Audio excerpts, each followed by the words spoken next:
eu não sei se existe uma briga de pensamentos, se existe uma briga de ensinamentos, mas eu sempre trago alguns exemplos, né, que viram chavões, mas que é a pura verdade. Quando nós aprendemos a fazer isso, nós vamos aprender a fazer um bom culto ao Senhor. Hoje eu estava vendo o meu time jogar, né, mas não vou tirar barato de ninguém não, fique tranquila, é só ideia mesmo, para você ter ideia, porque eu gosto muito desse negócio, porque eu sou um cara que eu gosto de ir em estádio, né, e é interessante como aquela massa se movimenta, né? É interessante como aqueles homens acabam se tornando seres assim, seres fora do comum. Homens que são homens ali acabam se tornando seres, como se fala, frágeis, né? Acabam se abraçando, se beijando, uma doideira. Pessoas que estão desde as 10 horas da manhã na fila para entrar em um estádio, né? Outros que pagaram R$390 e era segundo tempo e ainda não conseguiam entrar, e eles estavam felizes, porque não, eu perdi os 390, mas meu time está ganhando lá dentro. Olha que situação, né, que é criada, né? E por quê? Tudo por um time, né? Hoje, graças a Deus, eu sou apenas um esportista, né? Não sou mais fanático em nada, mas eu gosto de ver meu time jogar, né?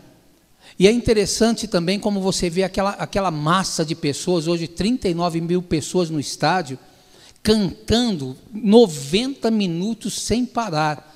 Isso literalmente se chama o quê? Diga assim, adoração.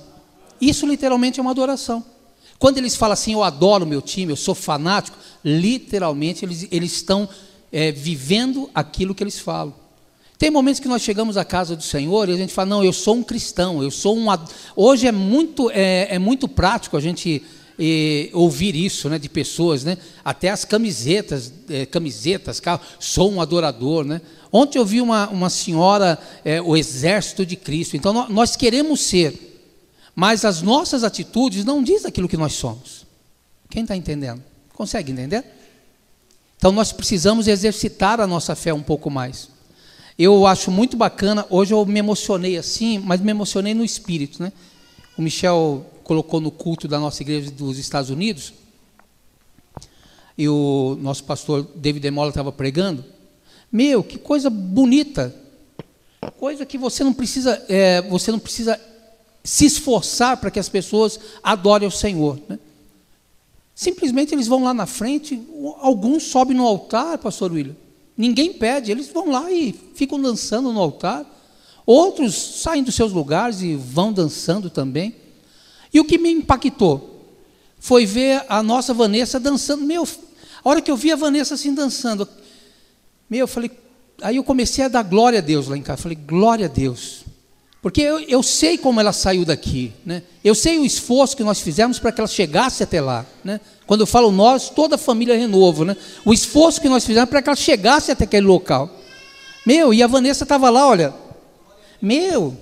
e ela foi uma das primeiras a subir para o altar. Eu espero que ela faça isso aqui comigo, né? Ela foi uma das primeiras a subir para o altar e dançando, e eu glorificando a Deus e as lágrimas descendo. Até gravamos um pequeno testemunho para ela, falou, Vanessa, você está me impactando aqui no Brasil, porque é isso que é servir ao Senhor, né? É ter vontade de chorar e chorar, é ter vontade de dar um glória a Deus e dar um glória a Deus sem ninguém falar, dá um glória a Deus. Nós até falamos isso, mas como é bom quando você ouve um glória a Deus, quando você não precisa pedir, simplesmente sai e você fala, meu, o que aconteceu com aquele cara? O culto está quieto, pacato, e aquela pessoa dando glória, o que aconteceu? Amado, nós precisamos aprender a adorar o Senhor. Eu duvido que você vá para uma festa, eu duvido que você vá para um show de uma pessoa que você conhece e você fique lá assim. Eu duvido. Eu duvido que você vá para um lugar que você goste, no meio dos seus familiares, né, numa festa, e você simplesmente vá para dentro do quarto e se esconda lá. Tem momentos que eu percebo que tem pessoas que estão escondidas dentro do seu quarto, dentro da igreja, né? Estão escondidos. O Senhor ainda não viu onde você está. E eu quero colocar isso para você com muito carinho, amado. Aqui é um lugar onde o Senhor se movimenta. Aqui é um lugar onde esse culto pode ser um divisor de águas na tua vida. Esse culto, ele pode fazer a grande diferença na tua vida. Eu quero profetizar isso sobre a tua vida nessa noite, que esse culto vai ser um divisor de águas na tua vida. Mas para isso, você precisa ser um adorador nessa noite. Não estou dizendo para você simplesmente dar glória a Deus, não é isso. É abrir o teu coração para o Senhor e falar: Senhor, eu creio que eu estou no lugar certo, na hora certa. Eu creio que este lugar aqui não é outro lugar, senão a casa onde fala do teu santo nome, aquele Deus que agiu lá em Israel, aquele Deus que agiu na minha vida e vai continuar agindo para a honra e glória do Senhor. Tem momentos que nós entramos dentro da casa do Senhor e nós temos medo de servir a Deus. Eu já fui menino dentro da casa do Senhor, eu tinha medo, porque eu achava assim, ou eu andava na linha, ou o trem chamado Deus me pegava, né? Ou eu fazia tudo o que Ele queria, ou senão Ele não me dava nada, né? Ou eu era santo do jeito que sempre me ensinaram o que era santidade, ou senão eu ia para o inferno. Então tem alguns de nós que nós nos colocamos ainda nessa situação, de um Deus um pouco carrasco, né?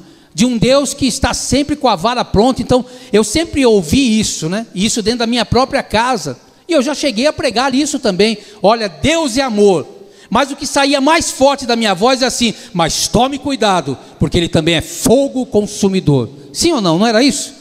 Quando a gente falava de Deus e amor, saía fraco, mas quando a gente falava de Deus, que era um fogo consumidor, aquilo saía forte, né? Pra gente, o que a gente dava mais ênfase era o que? Na justiça de Deus, né? Do que no amor.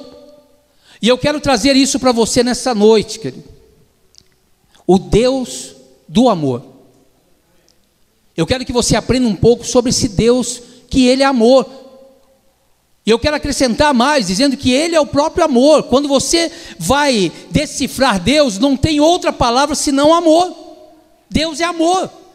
E diz a palavra que Ele nos amou de uma maneira insondável. Quer dizer, ninguém consegue sondar o amor que Deus tem por cada um de nós, independente daquilo que você é. Independente de onde você nasceu, da tua cor, da tua cultura, da tua conta bancária, Deus nos ama de uma maneira sobrenatural e igual. O Senhor não vê para mim e fala: Ele é bispo, eu amo Ele um pouquinho mais, Ele é pastor, eu amo Ele um pouquinho menos. O Senhor nos ama de uma maneira igual. Ele não faz acepções de pessoa. Eu vim aqui nessa noite para te dizer que Deus lhe ama, e Deus lhe ama da forma que você é. Deus lhe ama da maneira que você está aqui nessa noite. Ele continua lhe amando intensamente. João 3,16. Eu não vou abrir a minha não, porque esse versículo já está aqui, né? Está aqui. Mas pode abrir a sua Bíblia, de repente vai jogar lá no projetor. Diz assim: e Deus amou o mundo de tal maneira que deu o seu próprio Filho, para que todo aquele que nele crê não pereça, mas tenha a vida eterna. Posso ouvir um amém aí? Amém. Irmão, olha que coisa legal, você tem que dar amém nessa. Meu Deus te amou, e diz que Ele te amou o quê? Amou o mundo. E Ele amou o mundo o quê? De uma tal maneira, quer dizer, de uma maneira sobrenatural, de uma maneira insondável. Não importa o que as pessoas pensem ao teu respeito, não importa nem aquilo que você está pensando sobre você mesmo nessa noite. Deus, Ele te ama, e diz que Ele foi capaz de dar o seu próprio Filho, para que você não perecesse, mas tivesse o quê? A vida eterna. Quem recebeu Jesus aqui? Então quero dizer algo para você: você recebeu a vida eterna. Não existe morte sobre você, não existe condenação sobre a tua vida, porque você recebeu Jesus. Ele disse: aquele que receber meu Filho, eu não dou a morte, eu dou vida eterna. Então o que Jesus fez na tua vida? Ele te trouxe vida, e Ele te trouxe vida eterna. O Senhor não diz assim: eis que vou dar meu Filho para que todo aquele que nele crê não pereça, mas tem o quê? Tem pontinhos, né? Tem cláusulas. Nós não vamos ver cláusulas aqui nesse versículo, simplesmente nós vamos ver Deus falando assim: e Deus amou o mundo de tal maneira, para que todo aquele que faça alguma coisa, é isso? Para que todo aquele que vá para o monte, para que todo aquele que faça algum tipo de esforço, para todo aquele que jejuar, é assim que o Senhor está falando? Não, para todo aquele que nele crê. Quem crê no Senhor Jesus? Então diga assim: obrigado pela salvação, Senhor. Você está salvo. A morte que pairava sobre a tua vida, ela caiu por terra em Jesus Cristo, nosso Senhor, querido. Hoje todas as coisas são para você, para que você possa glorificar o nome santo do Senhor. Deus, Ele não te odeia, Ele te ama. Isso tem que ficar muito claro, isso tem que ficar muito nítido na nossa visão espiritual. Deus, Ele não te odeia, Ele te ama. Durante anos foi passado que Deus era amor, mas Ele também odiava. Deus, Ele fazia, mas também Ele tirava. Deus, Ele dava vida, mas Ele também destruía. Isso tudo na época da lei é verdade, porque Deus é justiça, Ele tinha que cumprir a lei. Se a lei dizia que tinha que matar, tinha que matar. Se a lei dizia que tinha que tirar, tinha que tirar. Mas diz que em Jesus Cristo toda a lei foi cumprida. Então o Senhor Jesus, Ele não veio para tirar mais nada de você, Ele veio para te acrescentar. Lá em João 10,10 diz assim, que o único que veio matar, roubar e destruir foi o diabo. Mas Jesus diz assim, eu não, eu vim para que tenham vida e a tenham em abundância. Eu quero ministrar, eu quero profetizar essa abundância sobre a tua casa, sobre a tua família, sobre os teus projetos, sobre o teu trabalho essa semana, no nome de Jesus. Aleluia! O Senhor, Ele veio para acrescentar vida. Se você não tem vida nessa noite, se prepare, porque você vai sair daqui cheio de vida de Jesus, e a tua vida nunca mais será e nunca mais voltará a ser a mesma. Outra coisa que nós temos que entender, Deus não é contra nós, Ele trabalha por nós, querido. Tem momentos que nós pensamos que Deus é contra nós. Falamos, mas as coisas não estão andando porque eu não estou obedecendo demais a Deus. As coisas não estão andando porque Deus não quer. Eu quero ser um grande empresário, mas Deus está me castigando. Deus não quer que eu faça isso. Meu casamento não está bem porque eu acredito que Deus é que está me castigando por tudo que eu fiz. A palavra do Senhor diz assim, que quando nós estamos em Cristo, nova criatura nós somos, as coisas velhas se passaram e tudo se fez novo. Não se culpe por aquilo que você fez. O Senhor não está preocupado com aquilo que você fez. O Senhor está preocupado com você hoje aqui nesse lugar. O Senhor está preocupado com a tua vida hoje. O amanhã já passou, e se você está em Cristo, você é uma nova criatura. As coisas velhas se passaram e tudo se fez novo. Deus trabalha por nós, Ele não é contra nós. Quem tem grandes projetos aqui? Deus está trabalhando por você, querido. Talvez você não esteja vendo, talvez você não esteja sentindo ainda, mas Deus está trabalhando por você. Deus jamais vai te abandonar. Deus jamais vira as costas para um filho seu. Deus jamais diz não para um filho que quer e tem desejo de Deus. Deus está trabalhando pela tua vida. Abra lá em Eclesiastes. Aleluia. 11, versículo 5. Diz assim a palavra do Senhor: assim como tu não sabes qual o caminho do vento, nem como se formam os ossos no ventre da mulher grávida, assim também não sabe as obras de Deus, que faz todas as coisas. Aleluia. Diga assim: o Deus que eu sirvo, Ele está trabalhando por mim. Diga assim: o Deus que eu sirvo, Ele está trabalhando por mim. Tem momentos que nós questionamos coisas que não tem como questionar. A palavra do Senhor diz aqui assim, olha: você não sabe o caminho do vento, você não sabe como se formam os ossos de uma criança que está sendo formado numa mulher grávida. Mas o Senhor diz assim: você não sabe de nada disso, mas o Senhor, Ele está fazendo o quê? Ele faz todas as coisas. O Senhor é aquele que cuida dos seus filhos. Aleluia.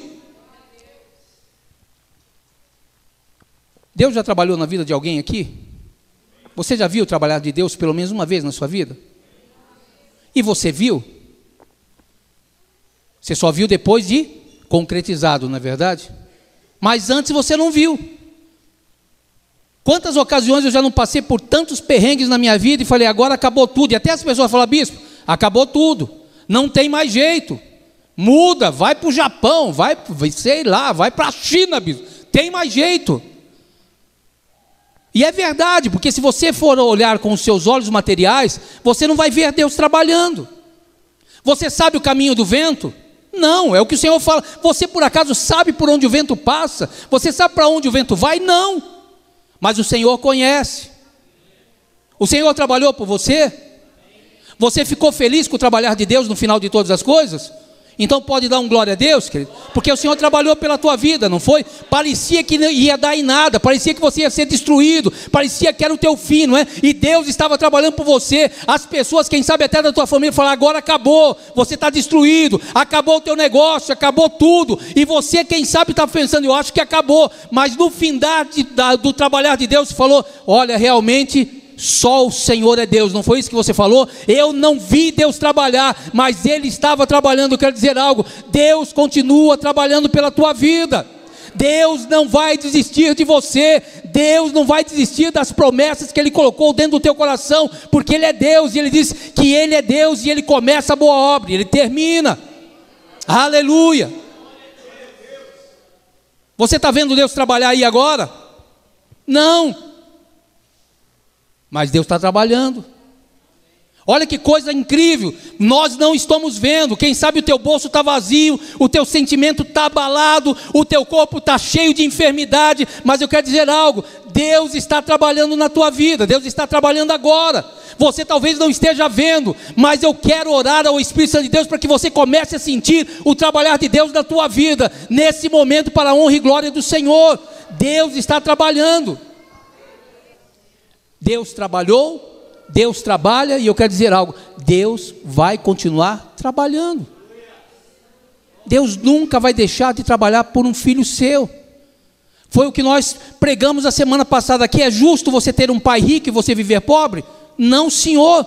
É justo você ter um pai que é médico dos médicos e você só viver enfermo? Não, senhor. É justo de repente você ter um pai que ele diz que é o Deus Shalom, o Deus da paz, e você só viver em guerra? Não. Quem está entendendo? Você tem que começar a viver a justiça de Deus. Porque se teu pai é rico, você é rico. Se o teu pai é o médico dos médicos, você já está curado em nome de Jesus. Se o teu pai é o Deus da paz, tudo aquilo que tem te atormentado hoje, eu quero quebrar agora no nome de Jesus, e você vai sair daqui cheio de paz para a honra e glória do Senhor. Aleluia. Aleluia. Deus não é contra você, querido.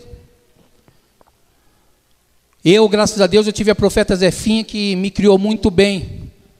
E é o que eu falo nesse 1 ano e 2 meses que eu passei de perrengue.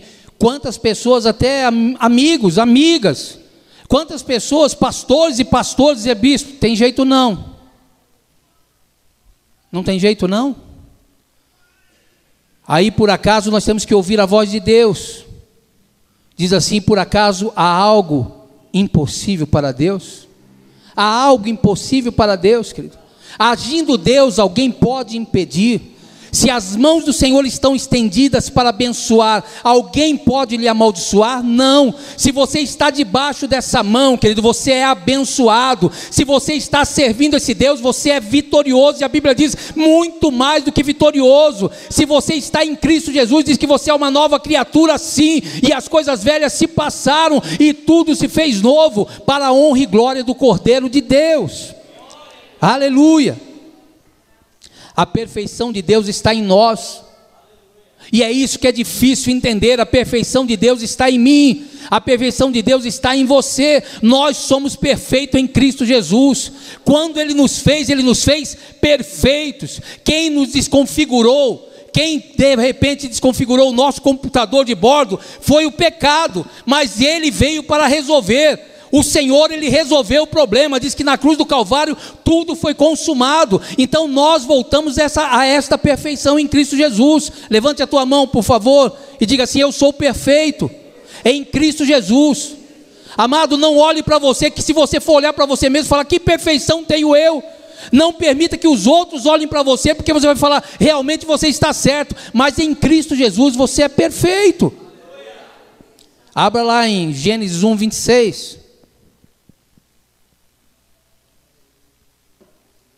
Aleluia. Muito bacana ver a Vanessa lá assim, ó. Eu oro ao Senhor para que um dia essa igreja se incendeie, para que as pessoas saiam do seu lugar e profetizem sobre a vida do seu irmão e da sua irmã, para que você se levante aí e dê um glória a Deus sozinho, de livre e espontânea vontade. E eu vou ver isso antes de eu fechar meus olhos. Eu vou ver uma igreja avivada para a honra e glória do Senhor, não uma igreja ouvinte. A igreja tem que ser participativa, porque nós estamos de um culto. Existe um Deus aqui nesse lugar? Sim ou não? Existem anjos aqui? Tem o Espírito Santo de Deus aqui nesse lugar? Então, irmão, é lugar que nós temos que glorificar e exaltar o nome santo do Senhor. Não seja um mero espectador, seja um participante. O culto é feito para aqueles que participam. Gênesis 1, 26, diz assim: também disse Deus, façamos o homem à nossa imagem, conforme a nossa semelhança, tenha ele domínio sobre os peixes do mar, sobre as aves do céu, sobre os animais domésticos, sobre toda a terra e sobre todos os répteis que rastejam pela terra. Criou Deus, pois, o homem à sua imagem, a imagem de Deus o criou, homem e mulher os criou, e Deus os abençoou. Diga assim: eu sou abençoado em Cristo Jesus. O pecado pode ter tirado você da rota por alguns anos, sim, mas em Cristo Jesus nós somos abençoados. A palavra do Senhor diz que Deus nos abençoou. Você é um abençoado, você é uma abençoada. Os teus negócios são abençoados, a tua casa é abençoado, o teu filho é abençoado, a tua comida é abençoada, o teu trabalho é abençoado, os teus amigos são abençoados, a tua faculdade é abençoada. Tudo que você tem é abençoado, porque você está em Cristo Jesus. Aleluia. Parar de reclamar e dizer: eu não gosto disso, eu não gosto daquilo outro. Ó céus, ó dia, ó azar, isso não vai dar certo. Já deu certo. Já deu certo. Para aqueles que estão em Cristo Jesus, diz que tudo já deu certo. Nós somos a perfeição de Deus aqui na terra. O diabo goste ou não goste, os nossos inimigos gostem ou não gostem, mas o Senhor diz: e Deus fez o homem à sua imagem e à sua semelhança. E Deus fez o que? Lhe deu autoridade, lhe deu poder sobre tudo aquilo que está na terra. E o Senhor diz que fez o homem e a mulher, e depois, além de lhe dar todo esse poder e toda essa autoridade, Deus ainda lhes abençoou. Nós somos abençoados em Cristo Jesus, querido. Eu louvo a Deus pela profeta Zefinha que me criou. Porque eu aprendi a ser forte não em mim, porque se eu fosse depender de ser forte em mim, eu já teria caído, querido. Eu aprendi com a minha avó a ser forte no Senhor. Você, nessa noite, você é forte no Senhor. A tua vida está no Senhor, os teus sonhos estão no Senhor. Então, se fortaleça no Senhor nessa noite. Aleluia. Ah, bispo, mas tem a lei. Mas se eu não fizer desse jeito, não adianta. Se eu não fizer desse jeito, não vai adiantar, porque como que Deus pode fazer tudo se eu não estou fazendo nada? Como que Deus pode me abençoar se eu estou nessa situação? Nós temos conversado muito aqui, né? Principalmente mais fechado, que as pessoas confundem muitas coisas, confundem graça com a desgraça, né? As pessoas acham que porque estão na graça pode fazer qualquer coisa. Não, então eu posso continuar pecando, eu posso continuar destruindo minha família, eu posso continuar adulterando, eu continuo roubando e Deus continua me amando. Deus continua te amando, sim. Só que as consequências do que você está fazendo vão pesar sobre a tua vida. O meu filho pode fazer tudo o que ele quiser, contrário àquilo que eu ensinei. Eu vou continuar amando, mas se algum dia ele cometer algum delito contra a sociedade, ele vai pagar esse delito. Tem momentos que nós pagamos por aquilo que nós fazemos, é a lei da semeadura. E tem pessoas que estão brincando com isso. E a palavra do Senhor aqui, vamos entrar lá. A perfeição, querido, não está na lei. A perfeição está em Cristo Jesus. Então não são nos sacrifícios que vocês fazem. Quem já fez sacrifício aqui, querido? E os seus sacrifícios não foram em vão? Já aconteceu isso? De você fazer um monte de jejum e de repente você vê que não funcionou do jeito que você queria? Já aconteceu isso com você? Você faz e não acontece do jeito que você quer. Eu já fui a montes quando eu era mais jovem, né? Não hoje, mas eu ia em um propósito de 7 sextas-feiras, e aquelas sextas, depois que terminava 7 sexta-feira, eu descobria que nada aconteceu. Precisava de mais 7, que mais 7 é um reforço, né? Aí precisava de um reforço para Deus agir. Alguém já fez sacrifícios? de falar assim, não, esse ano eu vou todo domingo na igreja, vou toda terça-feira, porque eu tenho um propósito com Deus, porque Deus vai fazer isso na minha casa, isso, e de repente você vê que não aconteceu nada daquilo. Sabe por quê? Porque nós queremos impor a Deus regras, e Deus não está preso a regras.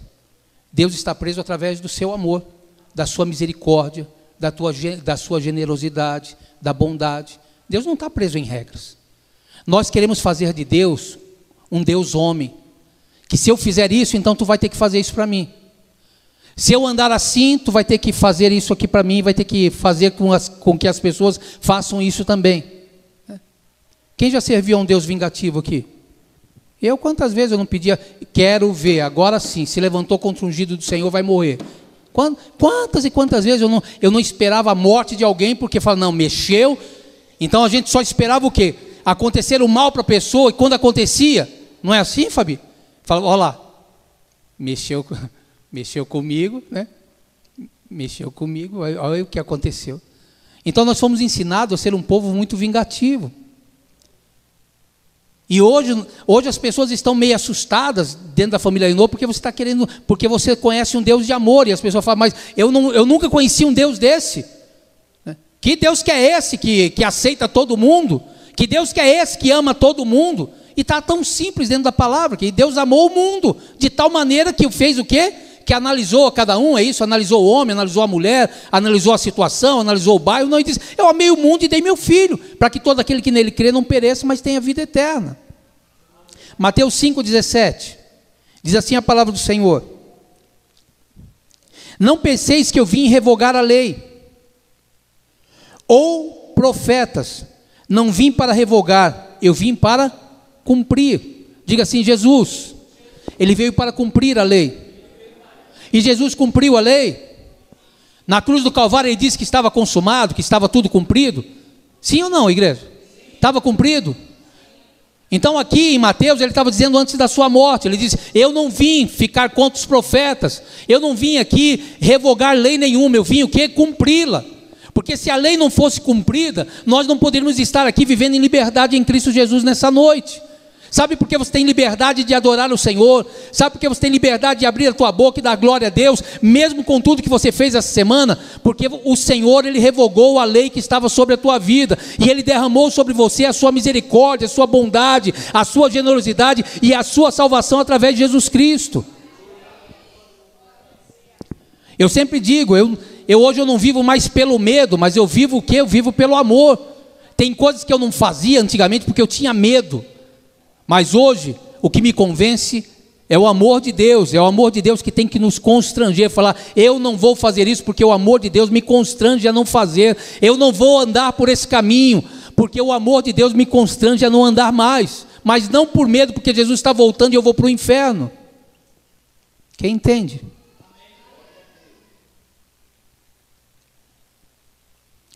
Perfeição não está na lei, mas está no cumprimento dela através de Jesus Cristo. Essa é a perfeição. Porque muitas pessoas estão desigrejadas. Você sabia que o número de desigrejados tem crescido tremendamente no mundo inteiro? Por quê? Porque eles estão cansados das pessoas taxarem regras, colocarem regras nele, colocarem normas, e eles não conseguem cumprir. Quem não errou essa semana aqui? Levante a mão, vamos fazer um teste aqui. Quem não errou essa semana em nada, em pensamento, em atitude, quem não errou? Quem errou pelo menos em um pensamentinho assim que você teve que repreender de última, falar, meu, sai. Você percebe dentro da Bíblia o que Jesus falou? Jesus falou, só para ele, quando Jesus falou da lei, ele falou assim, olha, pegue lá embaixo, diz assim, no versículo 18 diz assim, porque em verdade vos digo, até que o céu e a terra passe, nenhum ou um tio jamais passará da lei, até que tudo se cumpra. Diga assim, Jesus, a lei foi cumprida. Você pode dar amém? Você tem liberdade. E é interessante que Jesus depois pegou, conversando com o pessoal, falou, quer saber uma coisa? Se vocês querem viver pela lei, até o que vocês pensam é pecado. Até o desejo que vocês têm dentro de você, não é que Jesus está falando...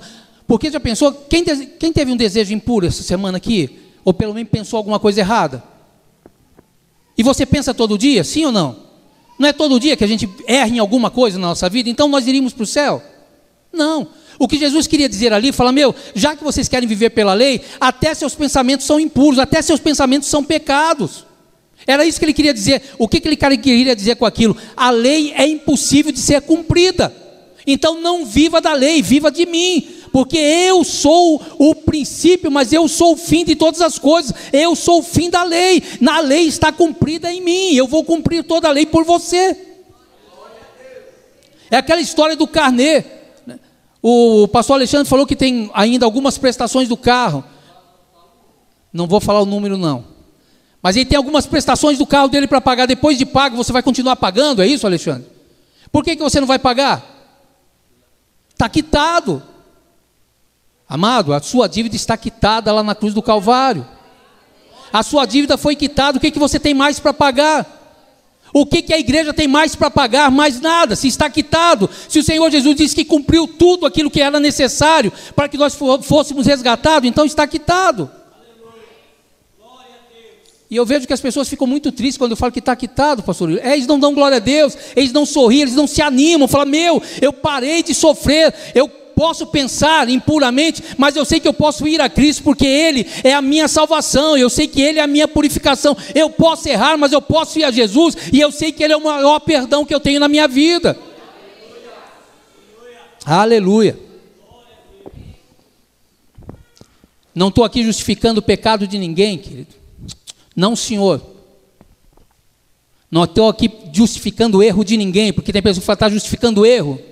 Outro dia fala, bispo, agora é fácil estar pregando isso, porque você viveu isso, né? Eu falei, graças a Deus é por isso mesmo. Esses dias eu escrevi uma pequena mensagem para o meu filho, dizendo, eu te louvo porque eu te apresentei Jesus, e você me apresentou a graça, porque se eu não tivesse conhecido a graça, nem no altar eu estaria mais pregando. Então, para aqueles que dizem assim, agora o bispo está pregando isso, né, porque viveu aquilo, por isso mesmo. Porque se eu estivesse na lei, querido, eu não estaria aqui. Se eu estivesse na lei, talvez eu não estivesse nem sentado aí, porque as pessoas não queriam nem que eu sentasse. Mas o Senhor Jesus falou, não foi o João nem o Pedro, não foi ninguém que morreu por você, Nivaldo, fui eu. Não foi ele que te chamou, fui eu. Não foi ele que te escolheu, fui eu. Então você vai ficar aí, porque eu comecei a boa obra na tua vida, eu vou terminar, fica aí. Eu quero dizer uma coisa, quem fez a obra na tua vida foi o Senhor Jesus. Quem está dentro de você é o Espírito Santo de Deus. Então fica aí, porque aquele que começou a boa obra na tua vida vai terminar. Teve uma época que nós estávamos com 60, 50 pessoas aqui, todo mundo falou, vai acabar, vai acabar, vai acabar. Mas a palavra do Senhor diz aqui, aquilo que é de Deus não acaba, querido. Aquilo que é de Deus prospera e cresce. E é por isso que a comunidade de Renovo voltou a crescer. Sabe por quê? Porque é de Deus.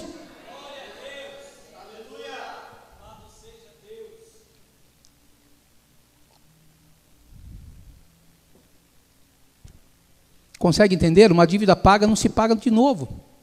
Só se você esqueceu. Eu já vi pessoas pagarem 2 vezes a dívida porque esqueceram. Fala, meu Deus, mas depois se lembra, fala, Aí tem que alguém lembrar.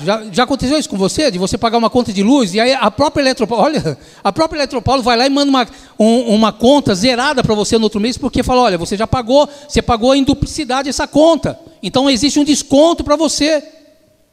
Então tem momento que a gente vive se cobrando e dizendo, eu não sou nada, eu sou uma porcaria, eu sou um pecador, por isso que eu vou embora da igreja, porque eu não consigo dar certo em nada, eu não consigo servir a Deus como as pessoas dizem, que eu tenho que deixar isso, tenho que deixar aquilo, tenho que deixar de cortar aquilo, tenho que deixar de colocar aquilo, então eu não presto, então tem que ter alguém como o Espírito Santo de Deus nessa noite te lembrando, ei, acorda, a dívida está paga, para de querer pagar aquilo que eu paguei.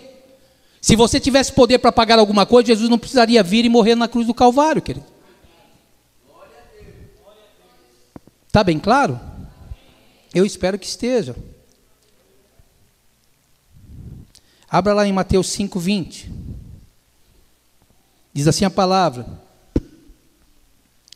porque vos digo que se a vossa justiça não excederem muito a dos escribas e fariseus, jamais entrarei no reino dos céus. Sabe quem eram os escribas? Sabe quem eram os fariseus? Eram aqueles que prestavam culto dentro do templo. Quando Jesus está falando de escriba e fariseu, ele não está falando de qualquer um não, porque a gente, hoje, ultimamente, né, nós até chamamos as pessoas de fariseu, mas sem saber o que era um fariseu. Fariseu era um doutor da lei, um homem que conhecia profundamente a lei. Eram os homens que eram os únicos autorizados, os escribas, porque escreviam, por isso se chamavam escribas, escreviam a lei, e os fariseus, que eram os únicos autorizados o quê? A ensinar. Ninguém poderia naquela época ensinar se não fosse um fariseu. Quem está entendendo? Então eram homens o quê? Altamente graduados dentro do templo. Eram homens que conheciam todas as leis. Eram homens que eram chamados para resolver problema no reino. Eram homens que eram conselheiros lá dos grandes reis, de Davi, de Salomão. Eles eram dessa linhagem dos fariseus. E Jesus vem, e tudo aquilo que o homem achava que era lindo, tudo aquilo que o homem achava que era importante, as grandes autoridades que o homem se curvava diante dele, Jesus vem e fala o quê? Se o que tem dentro de vocês não exceder, e muito, Jesus diz assim, e muito, aquilo que os fariseus ensinam e os escribas, vocês não irão para o reino dos céus. E nós queremos ser dirigidos por fariseus muitas vezes, não é? Homens que pregam aquilo que não vive. Como eu já preguei muitas vezes aquilo que eu não vivia. E hoje eu sou criticado porque eu quero viver aquilo que eu quero pregar, aquilo que eu estou vivendo. Hoje eu sou criticado porque, graças a Deus, eu subo no altar e falo, graças a Deus eu fiz, mas hoje eu não faço mais. As pessoas lhe criticam por aquilo que você era, mas ninguém lhe elogia por aquilo que você está sendo, querido. E isso não vai ser só com bispo, com pastor, isso vai ser com qualquer um de nós. Você pode ver que numa briga, a primeira coisa que o seu cônjuge lembra é do seu passado. Fala, não, tudo bem, você é um excelente homem, mas isso, aí começa a lembrar do seu passado. Você pode ver que numa briga de amigo, fala, não, você é um grande amigo, mas você se lembra quando você fez isso para mim, mais isso e mais isso? Uma coisa boa de servir ao Senhor, é que quando você conversa com Jesus, Ele fala assim, você fala, Jesus, mas eu pequei, será que é por isso que eu estou vivendo essa vida? Jesus, eu pequei, será que é por isso que eu não tenho isso? Ele vai falar, eu não me lembro mais, porque dos teus pecados eu não me lembro mais. O Senhor não se lembra mais dos nossos pecados. É muito bom servir a Jesus por isso, porque Jesus não tem memória. O nosso Deus não tem memória por pecado. Ele diz assim, que as coisas velhas se passam e tudo se faz novo, e os nossos pecados Ele joga onde? No mar do esquecimento. Eu quero dizer uma coisa, que nenhuma condenação há para aqueles que estão em Cristo Jesus. Se você está em Cristo Jesus, teus pecados estão cobertos pelo sangue de Jesus lá na cruz do Calvário, querido. Aleluia. Porque vos digo, se a vossa justiça não excederem muito a dos escribas e fariseus, jamais você vai entrar no meu reino. Sabe qual é a justiça de Deus? A caridade, o amor, a generosidade. Olhar o teu irmão como a ti mesmo, amar o teu irmão como a você mesmo, olhar para o teu irmão e antes de julgá-lo, falar, calma aí, deixa eu me julgar, porque a Bíblia diz assim, que aquele que julga a si mesmo, jamais será julgado por ninguém. Então, antes de julgar o meu irmão, eu vou julgar a mim mesmo. Quem está entendendo? Você teve pensamentos impuros essa semana? Você pensou de repente em mal de alguém? Você pensou em fazer alguma coisa errada? Então por que você julga aquele que está do seu lado? Se para o Senhor Jesus, se fosse falar em lei aqui, não tem pecado, nem pecadinho, nem pecadão. Se a tua justiça não exceder a justiça dos fariseus em muito, olha o que o Senhor fala, em muito, você nunca vai herdar o reino dos céus. E não é porque Ele não quer, é porque os fariseus vivem aonde? Na lei. Os fariseus são assim, irmão. Quem já ficou aqui em disciplina dentro de igreja? Tem momentos que quando as pessoas nos disciplinam, não é verdade? A gente fala, caramba, mas será que ele não erra mesmo? Ele me julga com tanta justiça, né? Que parece que ele chega a ser injusto. Aqui na comunidade de novo, poucas pessoas, né? Mas nós que viemos de igrejas mais tradicionais, quantos de nós já não ficamos em banco porque eu já fiquei em banco porque eu usei tênis. Um tênis, eu fiquei no banco porque eu usei um tênis, não podia. Eu usei banco, fiquei 4 meses de banco porque eu usei um terno assim. Não podia. Chamava terno lascadinho. Você se lembra, Marcos? Não é verdade? É, porque as pessoas não acreditam, Marcos, de onde nós viemos. E eu fiquei no banco, porque eu usei um terno lascadinho. Tinha que ser costurado. Isso aqui era moda do mundo. Moda do mundo. Chega de banco, querido. Vamos para a sala do Senhor. E vamos sentar lá e deixar que cada um seja o que é, mas que o Senhor conserte a cada um conforme aquilo que Ele deseja.